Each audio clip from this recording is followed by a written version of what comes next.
Welcome! In front of me is an Honor Magic V2, and today I'll show you how you can enable and set up your Do Not Disturb mode. So, to get started, pull down your toggles by swiping down from the top right side of your screen, like so. And then you can swipe down again to extend the toggles right here.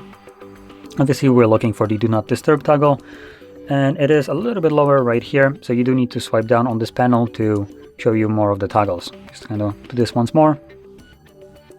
So by default it only shows you 4x3. You swipe down, you can see it extends, and then you can see your Do Not Disturb toggle. Once you see it, first time around I recommend holding it. This will take you to the settings, and in here you can customize how the mode will function when enabled. Now we have also access to schedule from here, so if you want to use schedules only, you can enable and set them up in here.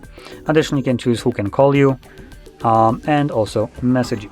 Once you've gone through the settings and customized them to fit your needs, then simply find the toggle once more, tap on it. It does give you a pop-up right here, at least the first time around, to Do Not Disturb. When enabled, calls and notifications will be silenced, alarms will ring as usual. Now you can select this checkbox right here, don't remind me again, and select enable. Therefore this pop-up will not show up ever again. And now it is enabled, so keep that in mind. Once you're done using it, you can just find the toggle once more, tap on it once again, and this will turn it off. So, with that being said, if you found this very helpful, don't forget to hit like, subscribe, and thanks for watching.